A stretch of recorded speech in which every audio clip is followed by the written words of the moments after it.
Le Conseil des ministres s'est tenu encore aujourd'hui, mercredi 25 mai 2022, de 9h à 16h05, sous la présidence donc de son Excellence Paul-Henri Sandaogo Damiba, président du FASO, président du Conseil des ministres. C'est un Conseil des ministres qui a vu étudier à son ordre du jour plusieurs rapports. Au titre donc du ministère de la Défense et des Anciens Combattants, le Conseil a adopté un décret portant approbation des statuts de l'Institut supérieur de logistique de Ouagadougou. Ce décret donc vise la relecture du décret du 4 décembre 2017 portant approbation des statuts de l'Institut supérieur de logistique de Ouagadougou en vue de corriger les insuffisances du dit décret. L'adoption de ce décret permettra à l'Institut supérieur de logistique de Ouagadougou d'accomplir efficacement ses missions conformément au décret du 24 juillet 2014 portant statut général des établissements publics à caractère administratif. Au titre donc du ministère de l'Économie et des Finances, un rapport relatif donc au document de programmation budgétaire économique et pluriannuel, qui est un outil de cadrage macroéconomique, budgétaire et financier qui couvre une période de 3 ans. Il a pour objectif de renforcer la discipline macro-budgétaire en définissant une trajectoire de finances publiques en lien avec les indicateurs macroéconomiques et financiers. Donc c'est un outil qui contribue à une meilleure allocation des ressources mobilisables en cohérence avec les orientations stratégiques des politiques publiques et les priorités donc, du gouvernement. Au titre du ministère de l'Enseignement supérieur, de la Recherche et de l'Innovation, le Conseil a adopté 2 rapports. Le premier rapport est relatif à 2 décrets portant respectivement création d'emplois et nomination d'enseignants-chercheurs dans l'emploi de maîtres de conférences à l'école normale supérieure.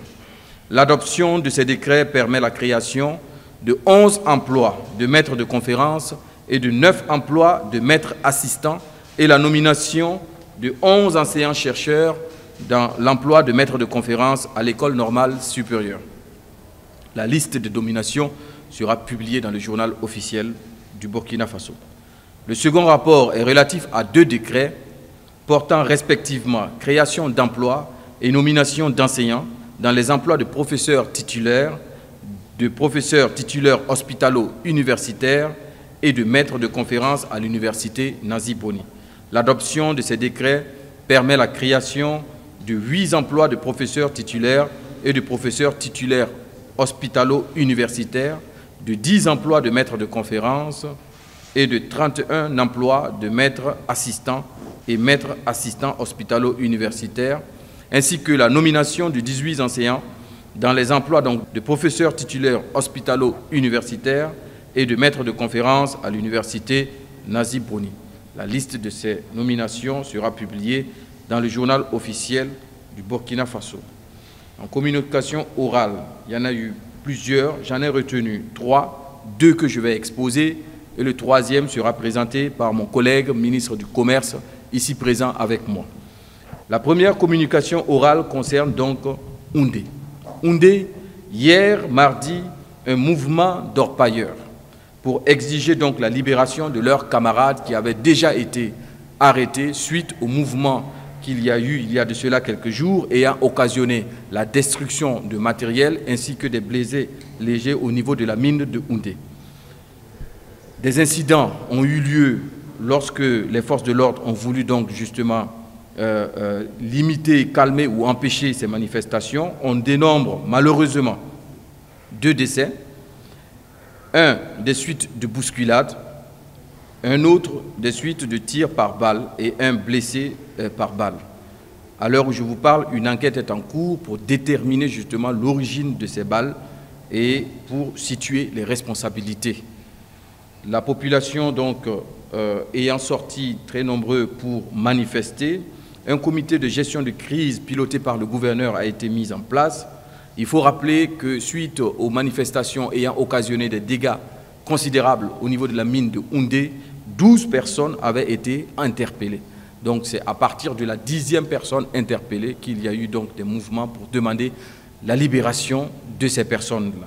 Le gouvernement donc suit avec grand intérêt et attention particulière ces événements qui se déroulent du côté de Houndé, appelle au calme et interpelle l'ensemble des acteurs au dialogue pour trouver une solution durable. Il faut noter que les populations résidentes de Houndé également commencent à porter de la voix pour demander à ce que les orpailleurs, d'après leurs propos venus par ailleurs d'autres localités, arrêtent justement ces manifestations-là. Nous pensons que à ce stade, à ce jour en tout cas, tout est mis en œuvre par les forces de l'ordre, mais également par les autorités coutumières, l'autorité locale pour ramener le calme dans la ville de Houndé. Perquois, oui, Perquois, hier, aux alentours de 23h45, l'équipe qui était descendue dans la mine pour constater des corps qui avaient déjà été aperçus par les techniciens qui poursuivaient les recherches et le pompage ont pu identifier 4 corps.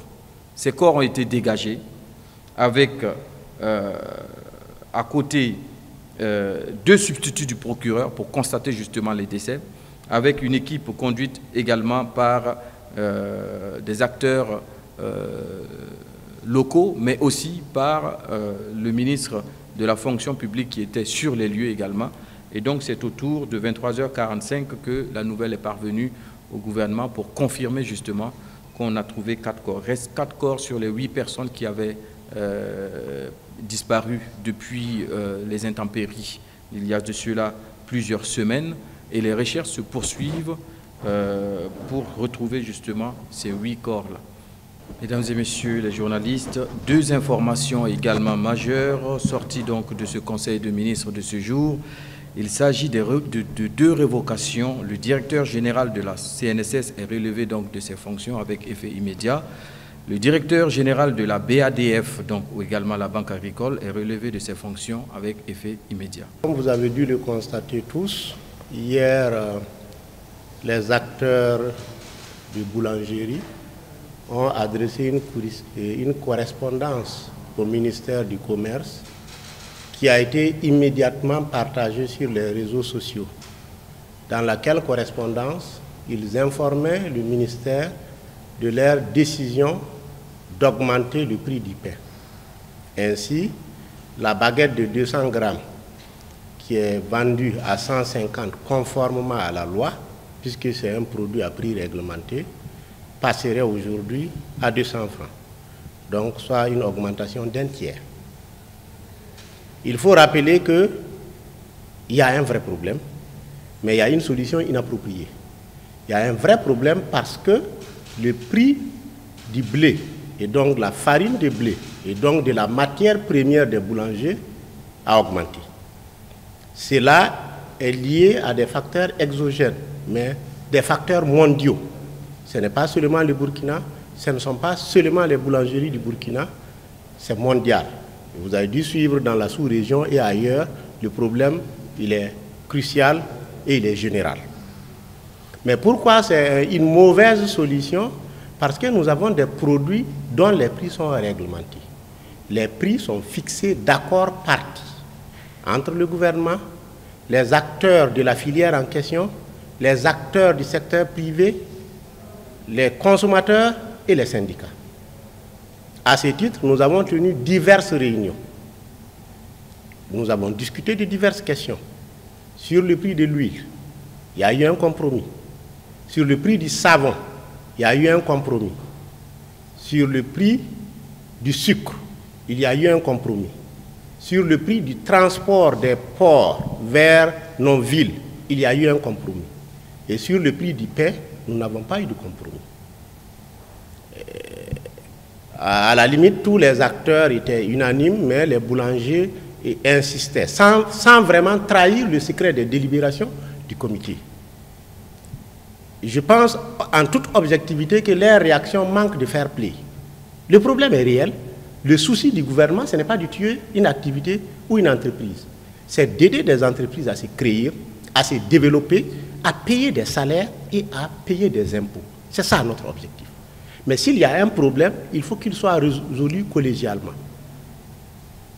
Je leur avais promis, sans trahir le secret des délibérations, je vais faire une correspondance au Premier ministre pour voir, puisque la population burkinabé souffre déjà, et puisqu'une augmentation du prix du pain viendrait aggraver la souffrance déjà, qu'est-ce qui peut être fait, quel compromis, pour que chacun fasse un effort, que chacun accepte de rogner sa marge, afin qu'on parvienne à un compromis sans que le consommateur ait encore à payer le prix.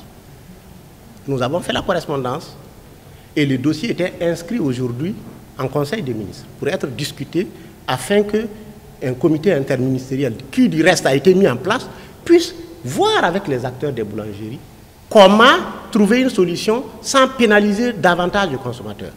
Vous comprenez que dans cette situation, on ne peut être que frustré de constater que pendant qu'on se bat pour trouver des solutions, on a une sorte de passage en force. C'est une situation de fait accompli.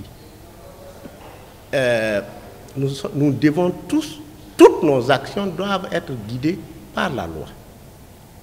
Conformément à la loi, le prix du pain est fixé. Conformément à la loi, toute augmentation unilatérale est une pratique de prix illégal. Et conformément à la loi, la pratique de prix illégal est sanctionnée. Donc, nos contrôleurs sont sur le terrain et appliquent la loi. C'est ce que je peux dire. Le comité interministériel a été formé. Nous allons nous réunir, nous allons les recevoir pour voir ensemble qu'est-ce qui peut être fait. Mais ce qui est important, c'est qu'en situation difficile, chaque acteur doit faire des efforts. Chaque acteur doit faire des efforts pour un compromis pour l'intérêt national. Si chacun campe sur sa position, il y aura des accords. Et quand il y a des accords, et avec tentative de passage en force, il y aura des situations qui pourraient être désagréables. Donc voilà, chers amis de la presse, ce que nous voulions porter à votre attention.